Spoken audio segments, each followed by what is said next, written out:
Welcome, everybody. So when you're not, because we have 1,000 people sign up, Yeah, I don't think that's be here, but maybe give them another minute. we're already at 200, so it's getting crowded. Make sure to mute your microphone, otherwise it's going to be. And I should get some high-tech equipment going. Yeah, you can, Kenny, you can actually go a little louder if you want. Oh, okay. How's that? Better? I think so, yeah. Do it on preferences too, because we're all such a high-tech people. Oh yeah, microphone could be up more. How about now? Oh yeah, that's great. All right, great. It'll be the same information, but it'll be a little louder. Which, as we know, I don't know about you guys in other countries, but in America, if it's louder, it's got to be better information. That's the American way. So, should we go ahead, Viv? Yeah.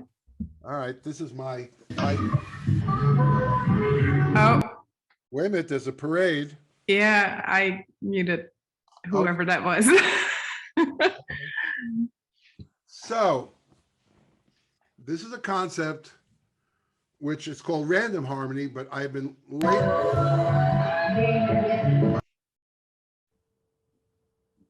Okay. The B flat chord over D, in case anybody was interested. So, I've lately called it limitless harmony, and the reason is because if you start thinking this way, you can never get trapped. Now, those of you that play harmony, you know what I'm talking about. So let me demonstrate it first. What we're going to do is we're going to demonstrate it. We're going to give you some information, and then I'm just going to take questions as long as you have, well, as long as I can, unless it's 1,000 questions. I think the limit is 800, I believe. The first thing is let's identify all the chords there are, at least in the conventional sense, right? So I have a little sheet I'm going to show you. For the major chords, major 7, major sharp 5, major sharp 11, and for the last 20, 25 years, major sharp 9. You know, it's really interesting. The sharp 11 chord came around 1960, and then you get all those Joe Henderson tunes, and Bill Evans starts to use it. The sharp 5 came along in the 70s, all those ECM records, and Keith Jarrett, and then pretty much everybody's familiar with this. That is a major chord, but with a sharp 9. So that's most of the major chords we use. Minor. It's important when you do this exercise not to just think minor, because everybody's got a habit of what minor they would normally think. So like if I say minor, you play a Dorian chord. But what if every time I said minor, you played a Phrygian chord or an Aeolian? So if you are copying this menu, indeed do. And I could actually put it in the chat too, but I think it's great to write it down. It becomes a little more your experience, right? So for minor, we remind ourselves, we have Dorian, Phrygian, Aeolian, Locrian, which doesn't work as well as some of the others, I'll tell you, minor, major 7. Then for dominant, of course, dominant with any alterations you want. Those are the 3 major type of chords. I add sus here because a sus is rarely a different chord, it's a different voicing. For example, sus Dorian is the same as Dorian, but you would start with, you know, with a sus.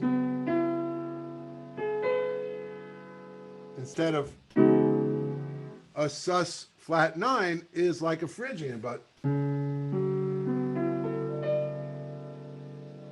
and a sus flat 6 is like an Aeolian, but more like sus major 7 is a little different. Here's a major 7. Here's a sus major 7. Now, basically, in all the conventional music, even the sophisticated conventional music, that's like everything that people use. Now, I want to, wow, I wonder, can I actually write on this? Wow, this could be like a blackboard. Yeah, I can. Okay, so I would like to ask This is the people I'm seeing. So Claudio, give me a note. Claudio, say a note. Claudio, you have to unmute and just say a note. Okay, well, somebody else say a note. C. C. That's correct. B flat. That was a joke. C, did I hear B flat? Okay. Another note, please, somebody. D flat. D flat. An excellent choice. F sharp. And that'll do it. F sharp. Thank you. So we have C, B flat, D, F sharp. And that's all we need. Thank you. Yeah, no. If you're playing something, don't even go there yet. Just watch. And if you are going there, please mute. So we have C. This is a random selection of notes. Agreed? Because nobody said, gee, I think C, and then I'm going to go B flat. Oh, D flat was good. Each person contributed one note, and randomly they became this.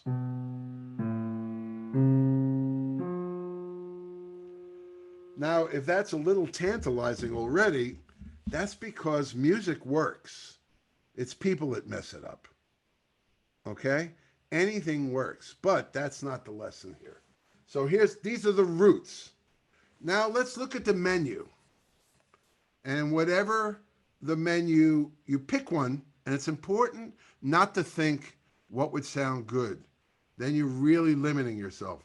So, Christoph, because like I see you, look at the menu and just pick one of those things on the menu. You could chop them up and put them in a hat and pull them out if you wanted to, but so just look at that menu and pick one.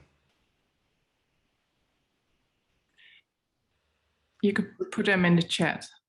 Oh, you're putting them in the chat? Yeah, there's too many people going in and out. Okay. I can. Well, just tell me what someone's saying because I'm not. F.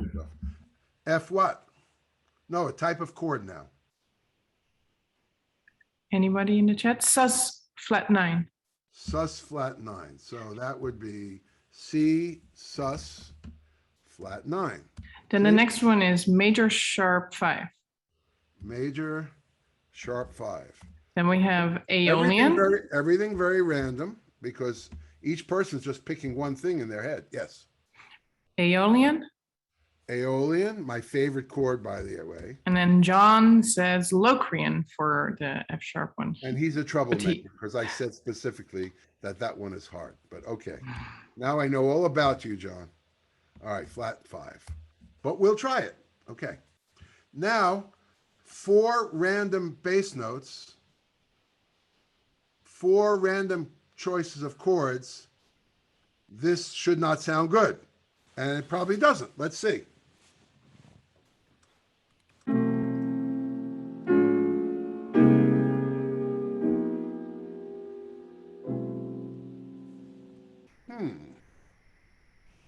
Well, that must be an accident, right? That sounded pretty good, didn't it? Let me play it again, maybe from a different place.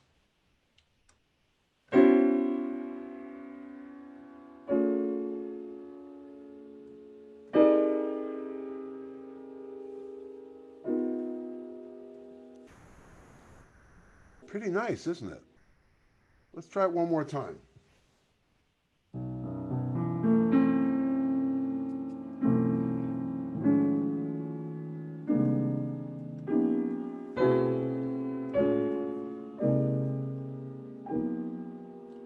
Sound like the beginning of Autumn Leaves.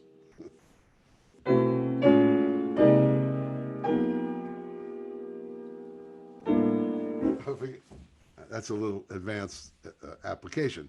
But would you all agree that sounded good? That sounded pretty nice. In fact, it sounded really good. In fact, if you were being honest with yourself, it might be the best progression you ever wrote. In terms of color, in terms of sound, in terms of feeling. But it was random. So it must be a mistake.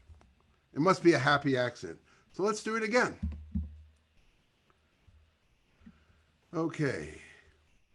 So anybody, a note, or Vivian, tell me the notes. Chris says A flat. A flat. Joe You says. got me there. Then it says, oh, Miles says A. Joe A. says B. Miles is a placater. And then, Nice. yeah, We Joe do said. we do everything with humor here. So just so you know. So we got A flat, A. B. B. Cautiously optimistic. Yes. Cassie says D. D. Okay, that's all we need. 4 of them will help. A type of chord. Type of course. Sus. Oh, it's going fast. Sus major 7 for the first one. Then 7. Tom says major 7 sharp 9. Major 7 Sharp sharp 9. Rolando says sus flat 9 Phrygian. Sus flat 9 Phrygian. Sus flat 9 or Phrygian, right? Yes. And then Pete says Phrygian. So another Phrygian. Yeah. Okay. It's random. One of them is sus, and one of them is just more Phrygian. There's really not a big difference, but I included them in the. Okay, so 4 random bass notes, 4 random notes.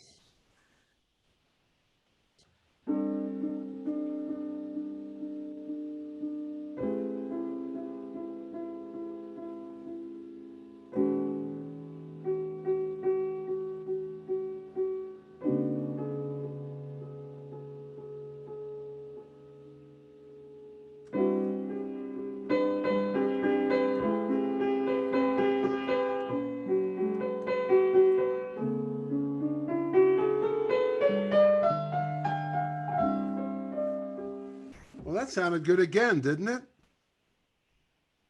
So wait a minute, you can't get lucky twice in a row. So what is happening? Now I will ask you to think about it. It seems that random bass notes, random chords, they all sound, if anything, because they were random, and this is important because when you think about your own limitations, they sound more interesting because they were random, because you would have never chosen those chords, because you would have gone along the baseline of what you previously understood, right? So now somebody, and I'm sure many people get it, tell me why they always work. I could do 3 or 4 more of them if you want, or I could do the same bass notes. Actually, one more time, because I want to show you what I'm going to do. Right now, you have the potential of 4 bars of a tune, right? Let's take the same bass notes and change the chords. So somebody give me some more chords. Are they in the chat, Viv? Doesn't really matter. F sharp. Well, no, not a note, a chord. All right, F sharp. We'll do both. F sharp, E minor 7 flat 5. Wait a minute, F sharp, what? Aeolian. Phrygian. Phrygian, okay. E flat minor 7 flat 5. Right. Which is the hardest chord. I'll explain it why, but I've so far made it work. Another note? Note G. G. Listen, when you do it, just think of bass notes first. If everybody can think of a bass note immediately, and you'll see why a little bit later. It's important to stay as simple as possible. So it's not the bass note and the chord, it's just a bass note. G, and what's one more bass note? B. B, correct. That's a joke. Okay. I'm just scrolling through the chat. A type of chord. Minor major 7. Nobody said that yet. Lydian. All right. Oh. And we'll make this one minor major 7. The original film noir chord. Minor major. If you are a movie soundtrack writer and you do a black and white film, never forget the minor major chord. Okay. So what does this sound like? F sharp Phrygian. E flat minor flat 5. G major Lydian.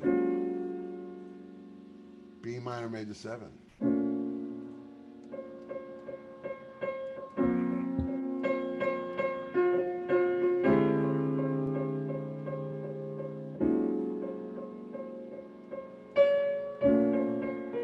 back to the first chords.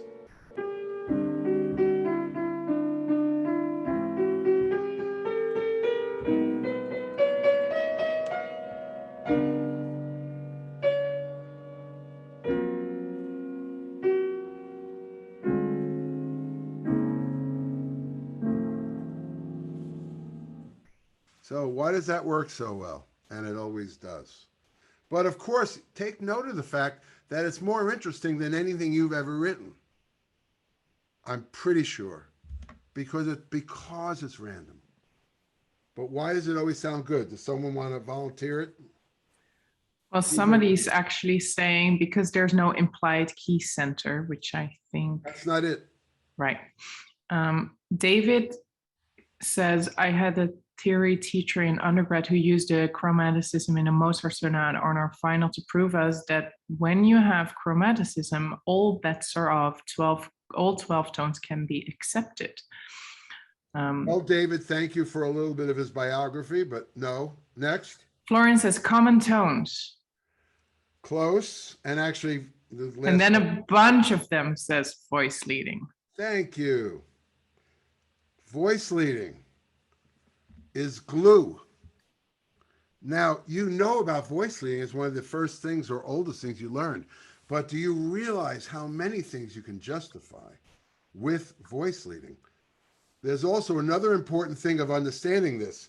Instead of thinking of harmony as one big block, you know, how does most piano players, I'm going to give you a demonstration of most piano players reharmonize a tune.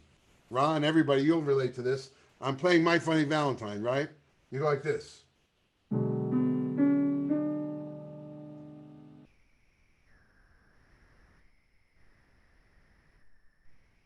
That's the way most people reharmonize. They sit there and they look at their hands. Now, if you think of chords not as one big block, but bass notes, types of chords, and then once you get comfortable with that, melodies that intersect with that. So right now I didn't really introduce melody, but you can also introduce motif. But just this thing, if you think the bass note and the type of chord, then voice leading makes them not only credible, infinitely more exciting than the progression you would have done.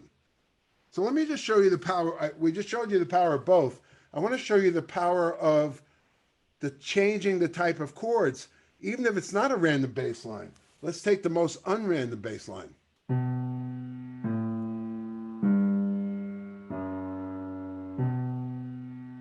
Right? We've all heard that. Now, that kind of implies this.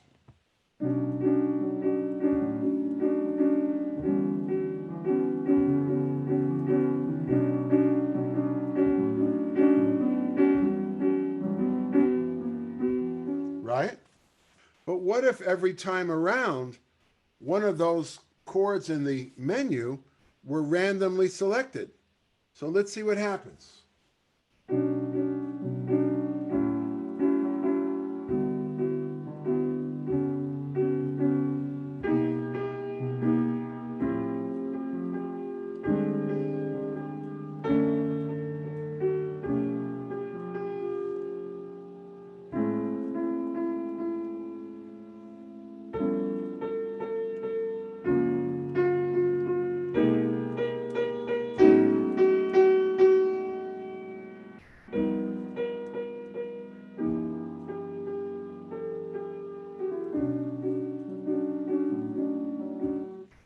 Because of the changing chords, if I had not told you, you might not have even realized that it was always doing this.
it was varied music that just went on and on, but the bass line never changed.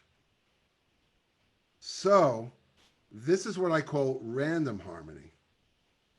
Now, I have showed this many times before.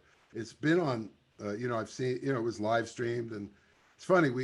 I was doing it in one of my classes at Berkeley, and Vivian live streamed it, and I think she said next day we had 60,000 people watching it. There are a lot of people that would like to know how to free themselves of harmony. I mean, free themselves to be harmonic. In fact, how would you develop a harmonic brain? So if I'm playing, so what are the other uses of this? Let's say I have a standard, okay? I'll play In a Sentimental Mood. And Vivian, just call out notes, okay? We can't, get the entire gallery here, but you call out notes, and that will be the next bass note of the tune, okay? I'll end sharing your screen, no? Am I sharing my screen? Oh, Still, yeah. Yes, Then they can see you in a oh, bigger yeah, picture. here we go. F sharp. More notes in the chat, people. A. D. B flat. E flat. C flat. G. A flat. A. G. Well, no, that was a happy coincidence because A, as most people know, is 5/7 of D minor. But you see, now, the question is not how do you do that? The question is how do you do that so fast, so mindlessly? Piano players, orchestrators, arrangers, composers, how would you like to be able to come up with sparkling harmony as fast as you would come up with a single line? So this way of thinking immediately creates that. Now, I have shown it to people before, and then I've said, hey, well, here's the challenge. Just follow this. Do this for 15 minutes every day for the next year, and you'll be the most harmonic person in your state or country. Now, no one's ever done it. Or if they did, they didn't get back to me. And the reason you don't do it is because the ego thrashes us this way and that way. And that's where it comes back to effortless mastery. Can you do something without any investment in it? Can you do it without needing it to work? And can you do it without, so practicing in general of anything. We just finished a course on effortless mastery that went great. It's the first of our online courses, and it really went great. But one of the things you realize that there's so many things you've never attained as a player, because you never practiced it long enough to attain it. If you practiced it for 3 months and then you went to play somewhere and it wasn't there, you went, oh, it's not working, and then you went on to something else. And 3 months would have been a very long time. But what if you practiced it like you brushed your teeth? Nobody brushes their teeth with a sense of destination. They just, no matter how good you brush them this morning, you'll brush them again tonight. Now, if you spend 15 minutes a day with 4 bass notes and 4 chords, and it doesn't matter what key you're in, a lot of things get straightened out anyway. For one thing, you may always play a Dorian when you're on this particular note. But when you're on that particular note, you maybe always play a Lydian chord. Now, since that stuff is not determined yet, you have E flat, A flat, G, D flat. And then you pick the chords and you suddenly find you're building a chord on a note that you never would build. And it takes more time. And from the space, which I talk about in Effortless Mastery, there is time to find it, to see it, to voice lead it, and to take it in. And if you kept doing that, the neurological pathways in your mind would become familiar. There's something I call the Familiarity Principle. If you practice something without needing to get anywhere, it is unavoidable that you will become familiar with it. So what happens if you just keep doing this, right? So let's look at a few more applications. As a composer, let's say I write something like this. right? And then I say A flat, Aeolian. Then I say E flat, major, sharp 9.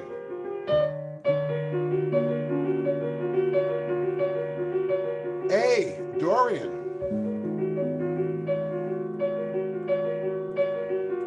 B flat, -7, flat 5.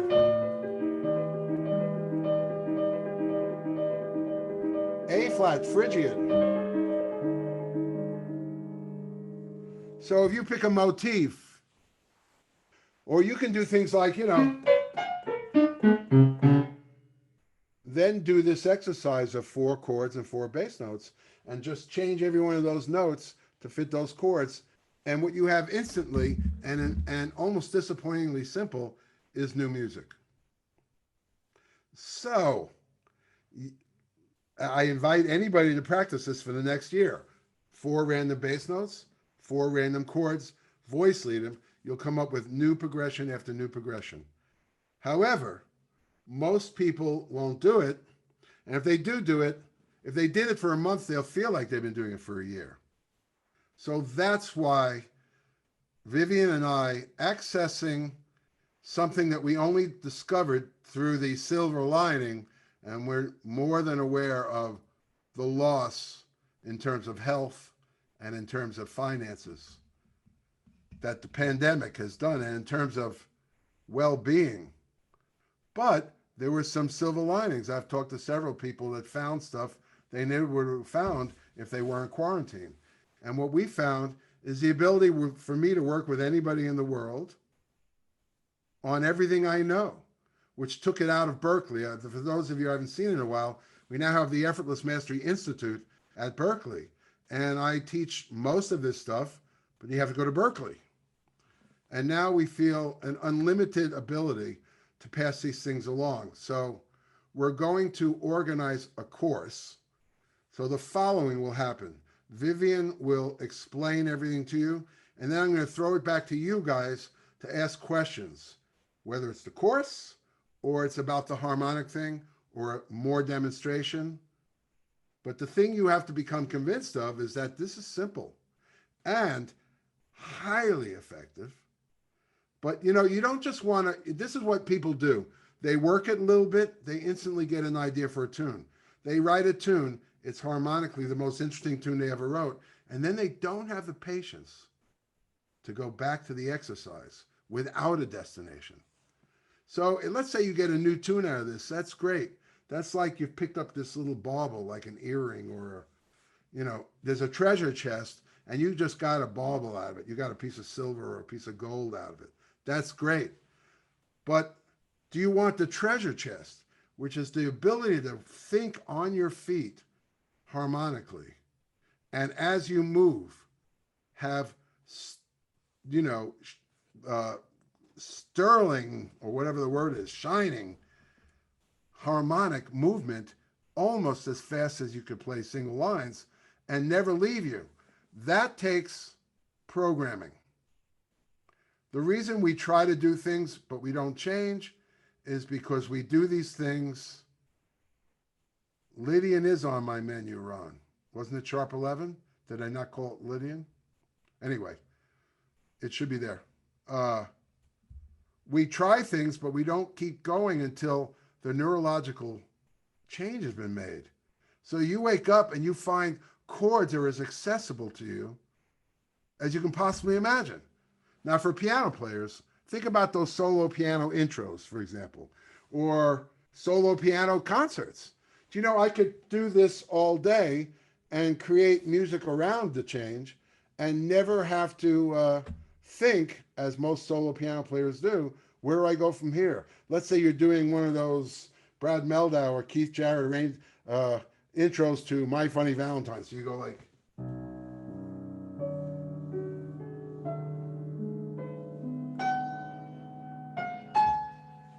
E.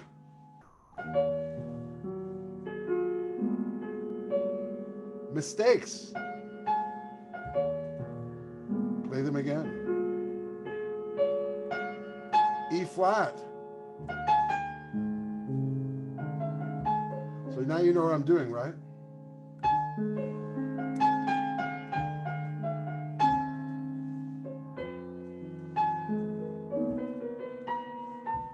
That's for the Brazilian people. Now it should go to B, right? Not necessarily.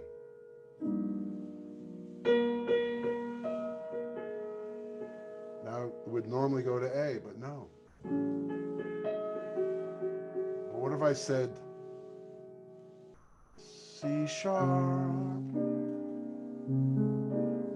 C sharp, and then sooner or later you're going to bump into My Funny Valentine.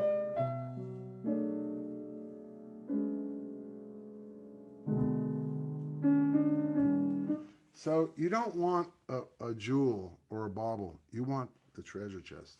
And that means a sustained action of applying this. And there are other levels of it. And after a certain sustained period of time, you have changed.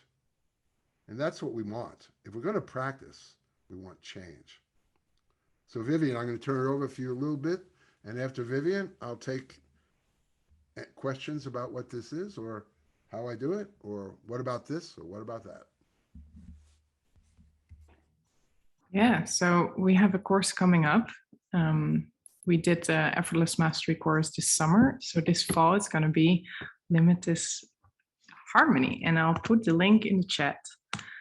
It will be 10 weeks that you can work with Kenny in a group session on Zoom. And every week we'll have a 2-hour class where he will present different random harmonies and methods to get to it.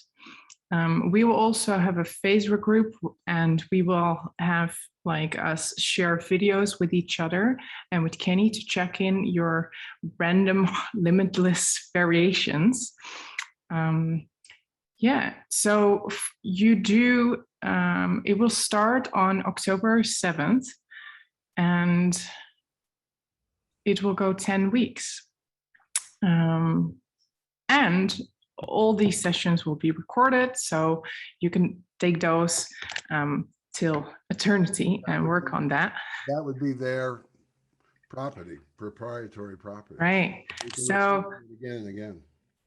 The link is in the chat. We do have a bonus for like early signups. So the first 5 people that enrolls get like the bonus of a private session with Kenny. And if you enroll before September 20, you get an extra class on September 23rd about voicings. Yeah, if you have any questions, please read the whole website. I'll share it again. And Kenny and I can answer questions if you put them. How would this work for non-pianists? So yeah, you could be a guitar player or a composer, but if it's a what was the term again, Kenny? If it's a person that doesn't know chords or harmony, then it would not be a good course. Yeah. If you know chords, you'll get, first of all, I'm going to impart, when someone says, well, what was that voicing? I'm going to tell you, and I'm going to tell you what to do with it. So the whole 10 weeks, we'll discover any voicing that you find you're curious about. But yeah, it would be too far to come up to if I say Lydian and Phrygian, and that doesn't strike anything to you. But as a writer, you just have to be able to write the notes down if you're not a player. And usually most writers are enough of a keyboard player to work out their music. Anybody that can put their fingers on the instrument and play chords would greatly, this would open up, if it's their composer or an arranger, it would completely open up their composing and arranging. Another question, how can I use the random harmony in a melodic instrument like chromatic harmonica? You can't. You've got to be able to play chords. However, if you do play chords and you know how, and you do these things, you're going to be able to start to contemplate how you would play through them. So in that sense, yes, but you can't do it with no sense of what the chords are. And there are many melodicists that are active with chords, and this would really open up the channels of where you would, I'll make another demonstration when we get done with Vivian's part about what does it do for lines, for example. Another question: what pieces did you write are harmonically based on this concept? For example, I recently transcribed Trio Imitation and Little Blue Men, and they sound like being inspired by this. Yes, that was early on. I wrote those in the early 90s. And I had a thing in mind. If you hear my music from back then, it's harmonic, but it's also rhythmic. I noticed that quote unquote new music in the 90s and 80s tended to be very advanced rhythmically and almost Neanderthal harmonically. And I thought, Jesus, Bill Evans wrote, Time Remembered in 1960. What has happened? Have we gone forward or backward? So I decided it wouldn't be, if I wanted to indulge in adventurous rhythms, it wouldn't be me to leave out harmony. So when I added random harmony to first I would work out rhythms, then I would assign random notes, then I would assign chords on them. And I'll show you one of the tunes she transcribed.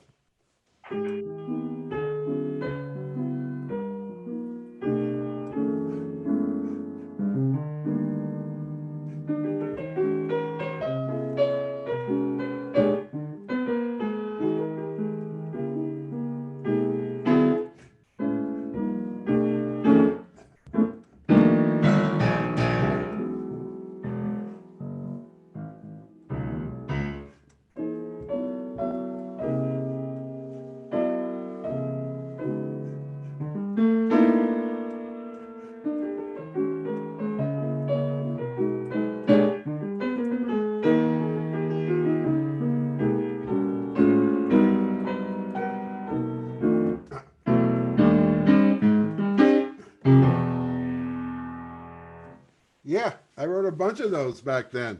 What I wanted was harmony to flow as effortless as rhythm if they were single notes. And it became something I investigated because it really expressed me. Something that didn't express harmony as well would never be me, because I feel like what you want to develop and what I think we will develop in 10 weeks is what I call a harmonic brain. Every note you can move into amazing harmonic relationships, but you have to program it. Can't just know about it. And like everything we studied in school, they showed it to you, it came, it went, you did a little of it, you got a little of it, it erased because of, what you were thinking about that day. I want to work on your brains until that's the way they think. And so the homework will remain not going for tunes so much as let me rework this and rework it, and then there'll be a motivic idea, there'll be an idea of reharmonization, but you want to keep doing the same thing for 10 weeks. I believe it'll change your whole approach where, which many people have always been hoping for. Another question would be, could you... Are we on questions now? Huh? I guess so. You've said, did you mention the phone calls and stuff? Oh, yeah. So if you're doubting or if you're wondering if this is for you, then you can go to this website and there's a button for scheduling a phone call with Kenny. So he'll take phone calls with whoever is seriously interested. There's a few questions that try to ascertain if you're interested. Another question would be, Greg, could you do this with only 3 voices? You could. You wouldn't get all that color, but you would get interesting composition that no one but you knew was related to harmony. That's a great question because I just did that the other day. I was finishing an arrangement and it ended with a B major chord, but first it was a C major before that. So we went, then we added the B major, I was working with Joe, my orchestrator, right? And then we did this. This is 3 notes instead of a full B major chord. Just 3 notes. 3 notes, 3 notes, and 3 notes. So it's very interesting. If I was to go back, what was I saying before? Let's say C major sharp 11. Now we're not using the root because we only have 3 notes. A flat Phrygian. D major sharp 11. E minor Aeolian. So you wouldn't be thinking of the chords, but you would be composing very evocative music using only 3 notes. But you do have to know these chords. You have to know them enough to be able to juxtapose them. Otherwise, I wouldn't feel like this was the right course. Another question. Ryan is asking, for the course to be effective, how much daily practice would you recommend? 15 minutes. How about if it's 15 Right. minutes, and if it's not every day, regularly, you're going to change your mind's ability. You're going to change it's all, you know what I've even understood about effortless mastery, even whatever, the spiritual part, the psychological, it's all neurology. That's what science has caught up to now. Your neurological pattern is to doubt your playing. Then no matter what we say, as you start to play, why is doubt triggered? Well, the only way to change a trigger is with reprogramming. So whatever your limitations are harmonically, we neurologically program.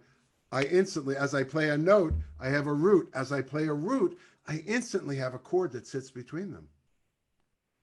So what changes things is repetition. The way you change a neurological pathway is repetition. It's like you built this one path. Harmony is difficult. How many people think harmony is difficult? Well, okay, you walk that road for 30, 40, 50 years, right? That's a deep path. Now you just find out harmony is effortless and limitless.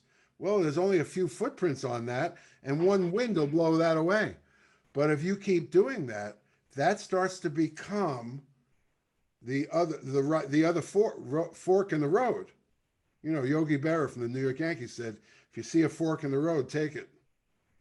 You know, maybe the left fork is how thick and sticky and gooey harmony is, and the right fork is harmony attaches itself to me. After 10 weeks of reprogramming, I would expect that you're going to find harmony and of course you're going to continue after that with that kind of kickoff. But I would imagine you will have been reprogrammed to a harmonic, you know, a limitless harmonic possibility. What happens if you keep practicing it? It gets easier. It gets more intuitive. It gets more like, well, that's who I am. It's not what I do. It's who I am. The longer you stay with something, the more it overtakes you. That's this familiarity principle. But what keeps us from staying with it is the ego, the very same thing in effortless mastery. You might think to yourself, well, I should have gotten this by now. And then you give up. But if you spend 3 months on it, maybe you need to spend 6 months on it, or 3 months and 1 week. They say in program, don't quit 1 day before the miracle happens. So if you work on something without a destination, you're going to receive everything, because disillusion is not part of your thing. You just do it. 15 minutes a day, you will be a different musician in some period of time, guaranteed. The only reason it stops is because you stop. I wanted to add that we'll share this video of this session in the email, and we also will add the chord menu. For those of you who are asking in the chat, we will put it in the email. Kathy is asking about explaining these different chord types. Are they triads? Is a D minor 7 Dorian and an E minor Phrygian? They all have the same structure. I'm not clear on why they would have different names. Does it refer on? And Kathy, this might be advanced for you then. See, because of mine, and I'll explain it here, and actually maybe for the first time you'll actually get it. Not because of you, but because of the way things are taught. So here's a D minor. Think of, first of all, a Dorian. The C major is the one the first degree of a scale. But if I start on the second degree, it is a minor because the third is minor. The thing that determines whether a scale is major or minor is simply the third. We all know that. But if I start on the second note, then it is the third. So why are there any different ones? If I start on the third degree, that's a minor chord too, minor scale. But unlike the second one, the 2 is a minor 2. And the 6 is a minor 6. So if I did the same order as the Dorian, on the E, it would sound like this. So this is an E Dorian scale, just like the D one, but this is an E Phrygian. So that's 2 kind of minors. Then if I start on the 4th degree, you get what you call Lydian because of the sharp 11. This would be a major scale. But if you start on the 4th degree of a major scale, you get the sharp 11 or the sharp 4. If I start from the 5th, you get the only time that the 3rd is major and the 7th is minor, which creates a tritone, which is why it's what we call dominant. And this will be in the video. Isn't that great, Kathy? If it wasn't for us relying on Zoom, the teacher would say it and they would go, I don't know about you, but most things teacher said to me, there it was, there it went. From the 5th. That's why that's the only one that we call a dominant. The 6th one is a minor. Here's the minor 3rd. But with a minor 6. So that's called an Aeolian minor scale or mode. So Caddy is saying these are the scales. So are we still building chords in thirds? Not necessarily, no. Well, yeah, okay. Here's a Dorian. That's in the Dorian. Here's an Aeolian. And here's a Phrygian. So no, Kathy, I suspect you would need more training on the different colors of these different minor chords, just like the different colors of major chords. There's one more besides the Locrian, but is the minor major 7, which is like a descending harmonic minor scale, but both ways. So the difference is, Kathy, I could play nothing but minor chords and not sound like I'm playing the same chord. Here, C Aeolian, right? Now C Dorian. Now C Phrygian. Now C minor major 7. Dorian. Locrian. Aeolian. Major 7 sharp 11. That's what we're teaching here. But we want it to flow as fast as you're seeing it flow. That takes understanding harmony in like 1 dimension, and now you understand it like in 8 dimensions. So Kathy, I mean, not sure. You know, if you take a call, I could let you know whether I think you have enough, but I'm suspecting not yet for this. But there are things you could do to understand the differences in the minors better than you're presently understanding them. Bernardus is saying, is it important to define how many voices in each chord and stick to it, or just wander freely? I noticed some examples you focus on the top and going upwards. Can you talk about different strategies? The first strategy is to take random chords and voice lead them. That probably will lead to the same amount of notes, but it could be one more. So let's say I go A flat, C Aeolian. Now I want to go to C major sharp 11. There's a C, the A flat goes to G, the D stays, the E flat goes to E, and the G goes to F sharp. Now, what if it's C Aeolian to A major Lydian? So the C has to go to A, right? You probably add, now you might add an E. The D goes to C sharp. The D sharp stays, that's the sharp 11, and the G goes to G sharp. So watch. And because of that movement, they sound as, here's the crazy thing. Some of you are teachers. Have you ever taught somebody that never played anything more than folk music, 2-5-1? Like this. That's the first thing they teach at Berkeley. And all the jazz schools, I don't know who invented it, but it's great. You do this in 12 keys, which, by the way, if you are a teacher, never make your students do anything in 12 keys. All they're going to do is suck in 12 keys. But let's say you show them this. Right? Now, if that person's only done this,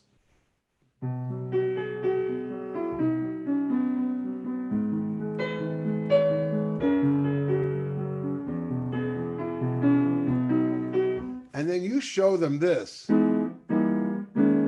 you can tell to their ears it sounded like this. Honest to God, it sounds so dissonant when they play it because there's a mystical principle here. It's just a piano. You hit the piano, a hammer hits a string. Why should it sound any different? When someone plays something and they don't hear it, it sounds thick and enigmatic. But when they really hear it, then this sounds like, of course. So as they train their ear to play what they hear, what their hands are already playing, those chords sound more harmonious.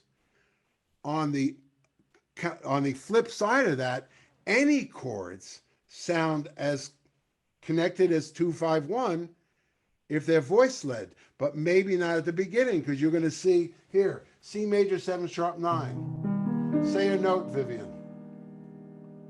A note. B flat. B flat. Say a type of chord. Sus.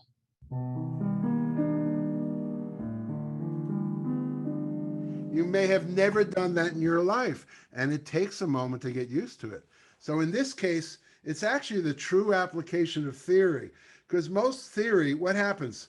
It's you don't even finish the goddamn book. I know I never finished a theory book in my life, but most theory, you look at it, you don't get enough time with it, and it doesn't change anything. That's almost I don't even know why it's called theory, because there's nothing theoretical about it. It's more like mechanics or simple physics, right? But here's the real purpose of theory. You use theory to lay something out that you don't understand yet and let your fingers go there, or at least, or put them on a computer or whatever, right? Then you practice hearing them. So the purpose of theory is to lay out something that your ears have not heard yet.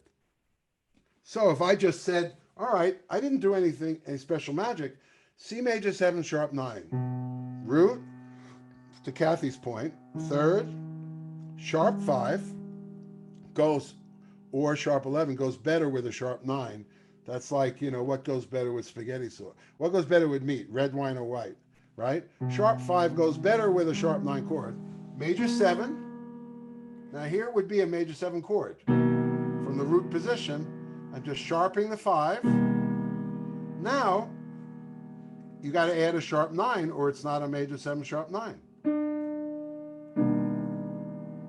Now if I say sus, B flat sus, B flat, sus, the G sharp goes to the F, you go to the A flat, the B flat, keep the top note, and there you go.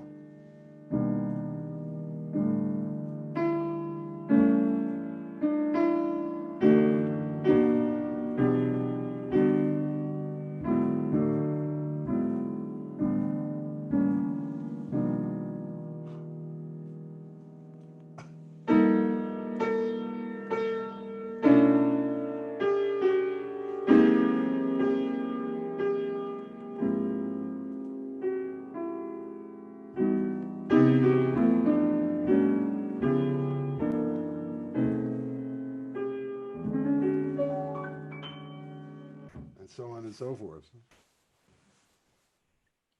Um, You're just following a very simple theory, and it's bringing you to all these new sounds. Marvin is asking, would you keep track of what you explored previously or just keep exploring new, more random? How much reviews would be optimal for achieving the neurological adaptations?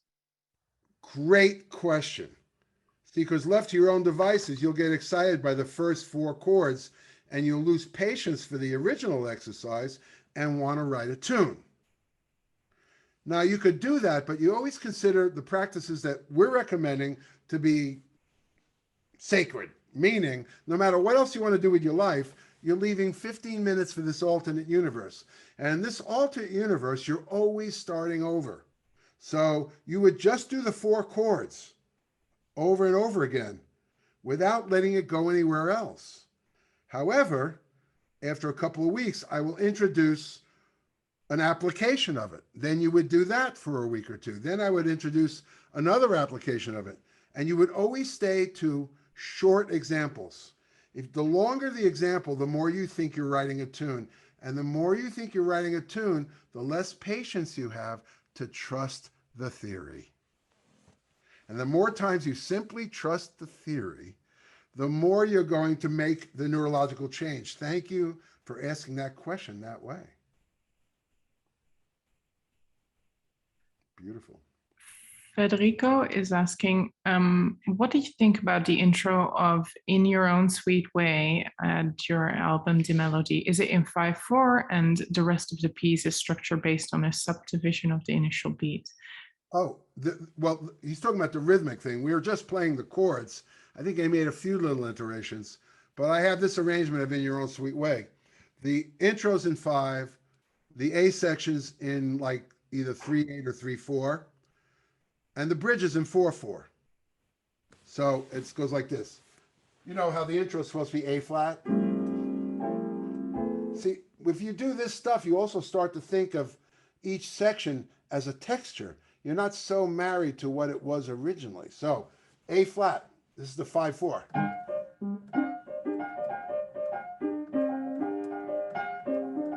So then with my kind of kinky, crazy mind, I'm thinking, hey, let's make that like a music box. So the band goes for a while.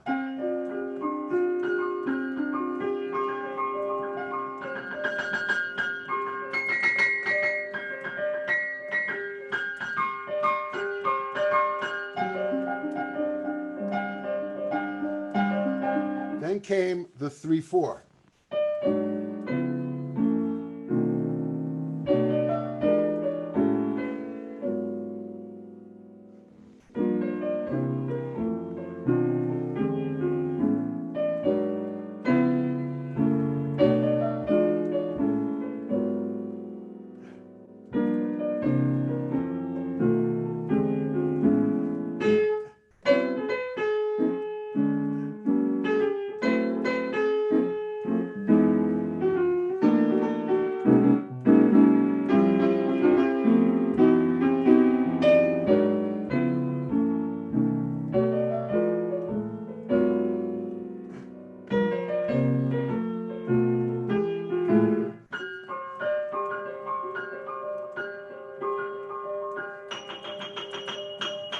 And so on. First, you divvy it up in terms of the time, then you divvy it up in terms of the harmony. Then if you really are imaginative, you divvy it up in terms of what each section could be, like a music box or a garbage dump or a Senate floor, the United States Senate floor, or a garbage dump, or, sorry, I'm getting political. So you see what I mean? Your imagination travels on the foundation of your theoretical knowledge that now goes out 8 ways, not just. There's 3 things to music, and everything else is just window dressing: rhythm, harmony, melody. I plan on putting at some point a course out on rhythm, not just how to play rhythm or beat, but how to change the neurological thing so that you are rhythm, harmony, which is what we're doing now, and lines, which is really fun. How can you sculpt your lines and have them evolve forever? That has to do with conquering the ego a little bit, you know, because whatever we study, we give it up before we get anywhere. That's actually the root cause of our, displeasure. We've studied things. We know they're there. Why don't we play them?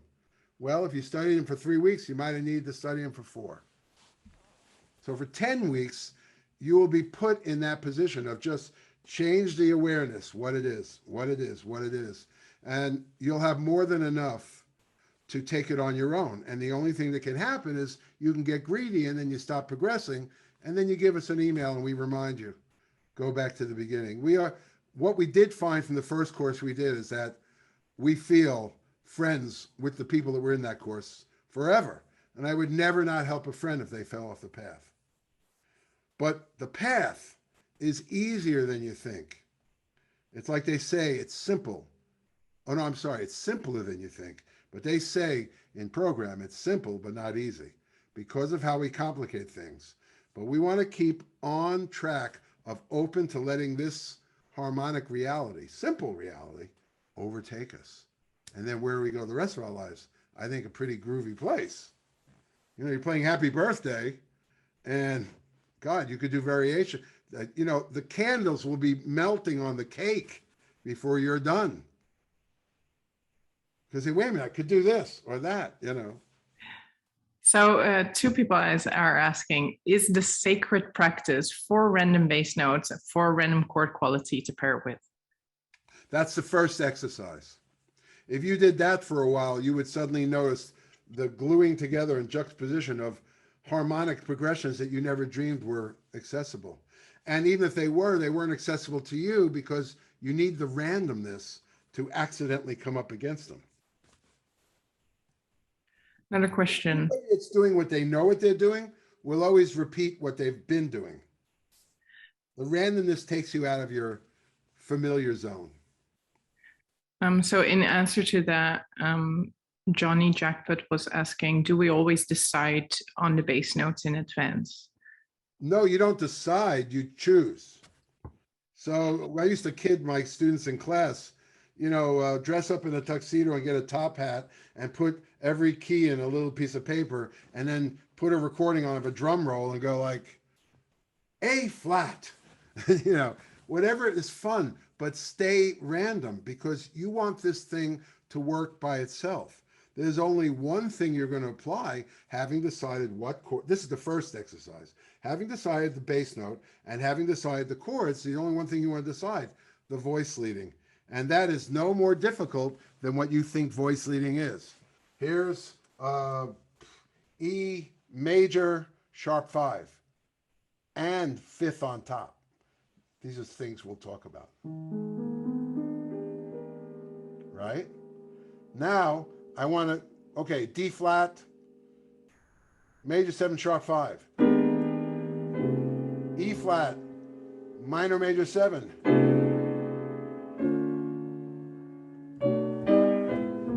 And so on and so forth. I'll tell you where I learned this thing. Keith Jarrett, I really realized, why did Keith Jarrett sound like different than everybody before him? Before him, it was very modal. Even Herbie, it was a hard bop, was still bop, but with a little bit of modal music in it. And then Keith comes along and he personally satisfied I love Herbie Hancock, McCoy Tyner. I even love Cecil Taylor. I could never sit through an entire concert, but I always went.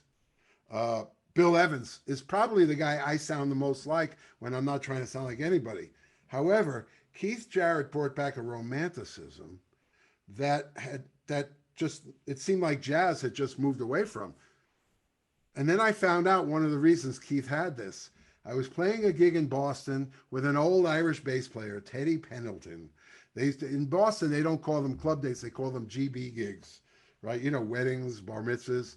So I'm playing with Teddy and he can barely play the bass, but it's money, it was on the weekends. And Teddy says to me, "Did you ever hear of Keith Jarrett?" And I went, "What? Teddy, you're asking me?" I said, "Of course, he's my idol, my hero." He goes, "He used to play with me, I guess when he went to school in Boston." And then he said, "Keith Jarrett was the best society piano player I ever heard. And then I understood our connection. Oh yeah, I played weddings and bar mitzvahs for like 20 years. But when Keith Jarrett came back, he brought stuff in like this. I'm going to give you an example of Keith Jarrett. He played a tune called, and you guys can look it up afterwards, There Is a Road. It's on the record Expectations. It's a double record. My favorite Keith Jarrett is probably the least known Keith Jarrett, when he had the band with Paul Motion, Charlie Hayden, and Dewey Redman. It just hit my heart like. So he wrote this tune. It went like this. Also, that nobody was. You think of Pat Metheny, but Keith was doing that, and actually Paul Bley was doing it a little bit, and then everybody picked up on it.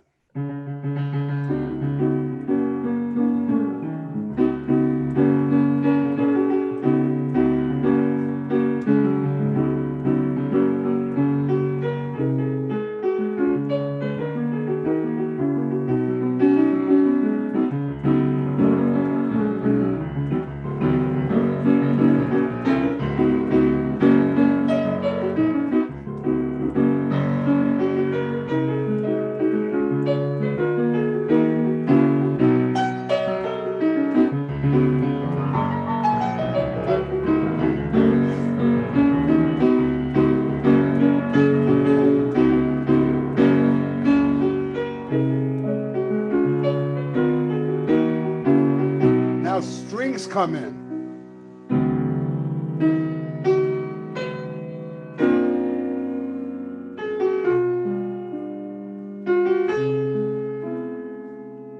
Oh, God.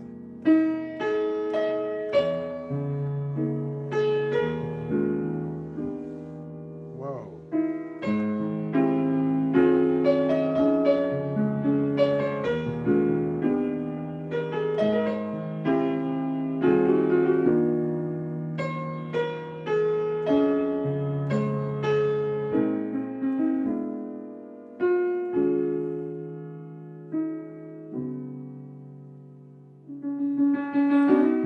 And so on. So I thought to myself, why is this warming my heart so much?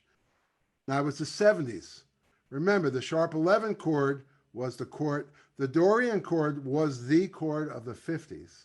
The sharp 11 chord was the chord of the 60s. And the sharp 5 chord was the chord of the 70s. So that's all a lot of sharp 5 chords. If I took out all those things, you would get this, almost something like, I don't know, Schumann? I have no idea.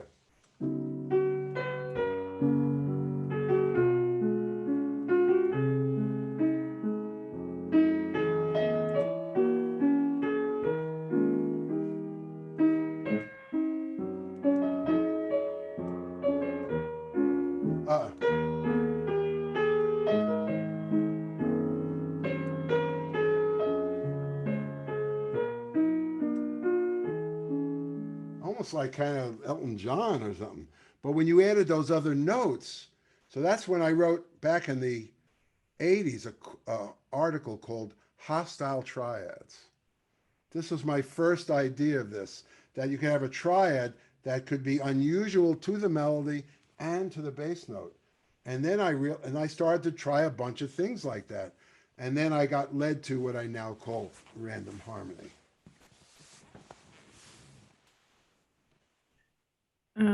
Miles is asking, are we doing any Effortless Mastery series in the future? Yeah, we're going to probably do it again next summer.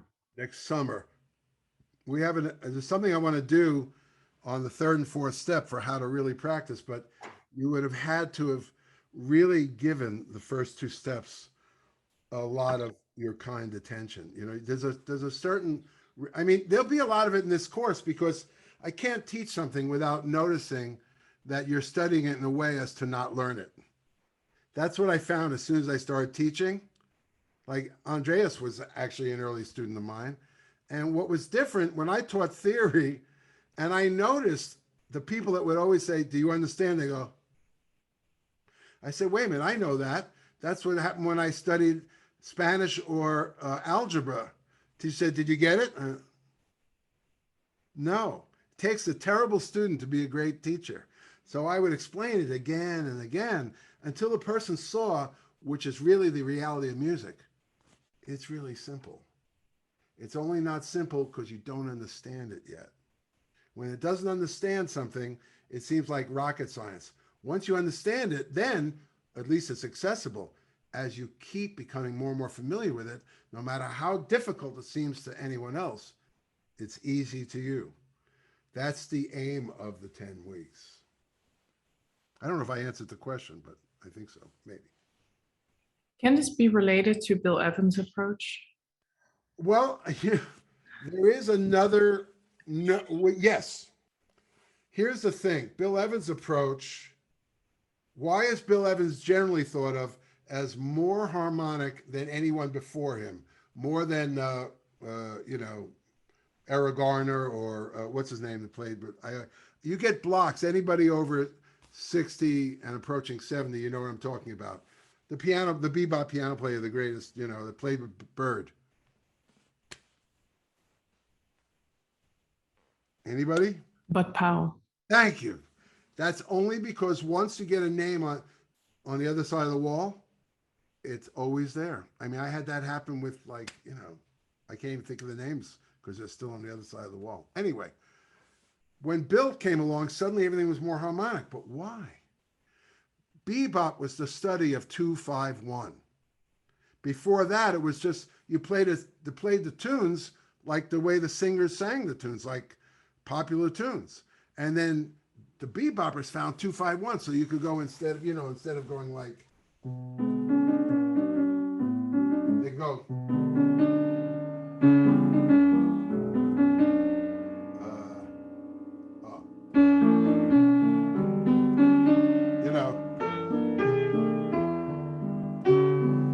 Everything was 2-5-1. Bill had at least 6-2-5-1, not just known, programmed. So just that addition, coming at the cycle of fifths 1 chord earlier, would change the whole perception. Plus his voicings were much more filled. A lot of times the piano voicings were mostly left-hand voicings. Bill made two-hand voicings of it. So, Bud might have gone, and Bill might have gone. So, but the relationship has to do with root motion. So I'm going to show you extreme Bill Evans.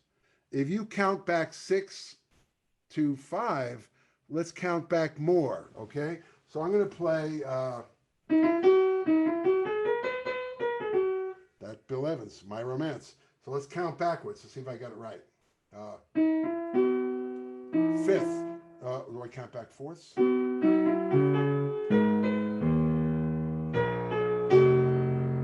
that it? Let's see. Now roots, but the cycle of fifths.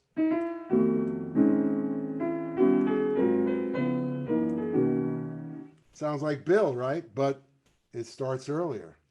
So next one is like, let's just say you want a different root for this. Let's say you're going to go B flat. So now.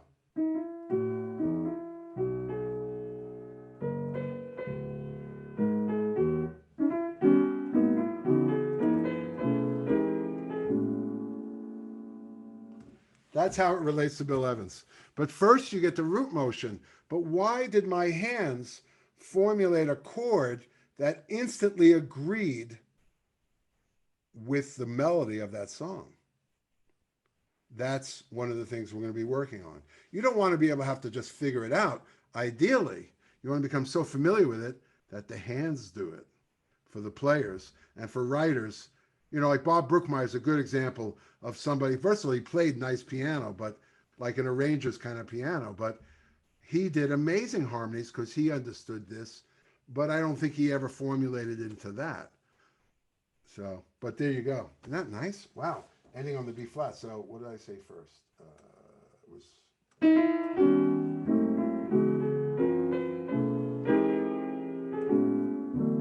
Just keep doing cycle fifths.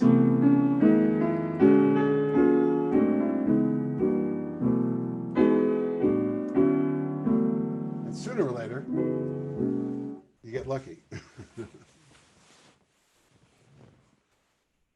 But you want to be able to do that like that, or at least be able to do it easily.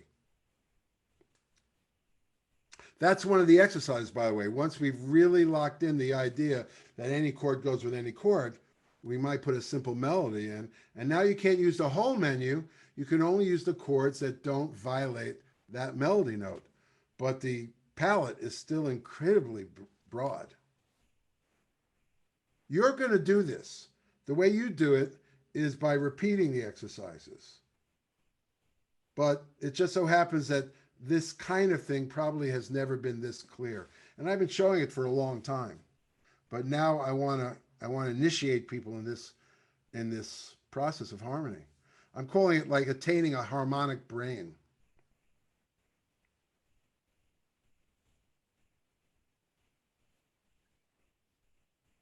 I think that's probably a wrap. I'm just trying. What was the record from Keith Jarrett? What was the name of the album? Expectations or Great Expectations, I forget. Okay. Look up Expectation or Great Expectation. When those strings come in, you want to cry. I love Herbie Hancock, but jazz didn't bring me to that point until Keith came back. He introduced a romanticism, and there is a way of understanding the harmonic part of it, at least. Also, the lines were so much more chromatic.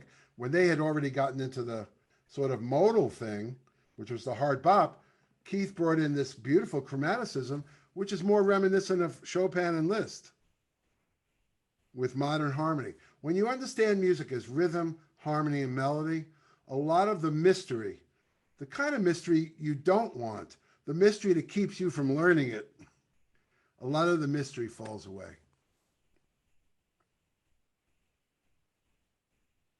Yeah, so you can always send an email to us with more questions. You can check out the website. We'll send an email with this video. Hopefully I can get that done tonight or tomorrow morning. If you have more questions about the course, we're going to be super excited to teach you the first one in a month. So yeah, thank you all for being here. Thank you, Kenny. That was fun. Thank you all. As usual. And I hope to see you all soon. Great. Bye, everybody.